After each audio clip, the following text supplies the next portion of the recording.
Hey guys, so this is my persuasive speech for week 5, and my topic is, should the driving age be raised to 18? 16. The year that every teenager dreams about. The year to finally drive on your own without any parents. The year that you can merely decide what to do and where to go on your own. Every teenager dreams of the day where they can get behind the wheel and drive away in their new car without their parents beside them. Nothing but the view of the open road in their rearview mirror. Although 16 is the age where most states allow you to get your license, it is also the age that most people believe is too young to drive and they should raise the driving age to 18. However, I am here to make you believe that it should stay at 16. The first reason is that it puts too much pressure on parents. If you forgot to get meat for dinner, it is much easier for your 16-year-old to run to the store and pick it up, especially if you have smaller children at home.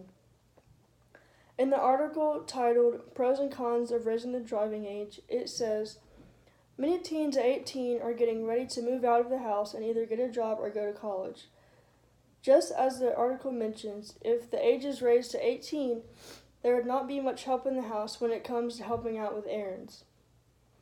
Along with putting pressure on parents, raising the driving age is not a good idea because it prolongs experience.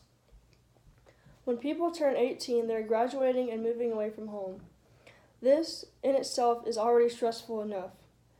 They do not want to be learning how to drive at this time. They need to experience before 18 so they have time to drive and get used to it before they are off by themselves. An article by Northern Star states, as with most things, driving is a skill that needs to be learned.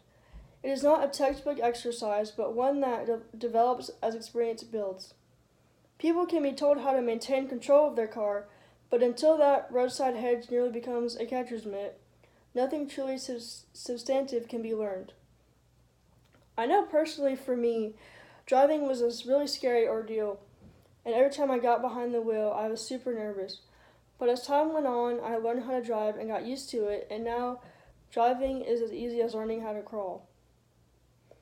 The earliest they are able to drive is better because it gives them more practice.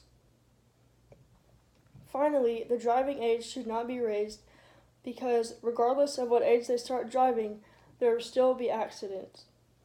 A statement by Bismarck Tribune says, none of us would have a teenage daughter or son, or a friend's daughter or son, or any person for that matter, die or be injured in a car accident.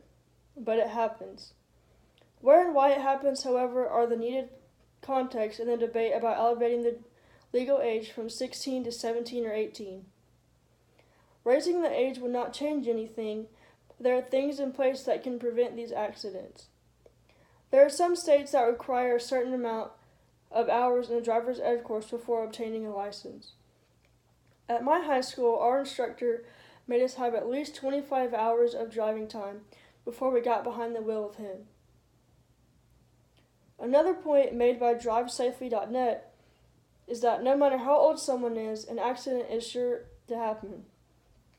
Most 16-year-olds are cautious, safe drivers, just like every other age group. Yes, this age has the highest crash rate of any other group. However, most things starting out aren't perfect and require time and experience. Like the article states above, there are accidents in every age group, and with things in place to help, then this can be prevented. To conclude, the driving age should not be changed to 18 because it is easier on parents to have a driver at home since they can help with errands. It is too stressful for an 18-year-old to be learning how to drive when they're moving out of the house, and 16-year-olds are not the only age group to have accidents. Thank you.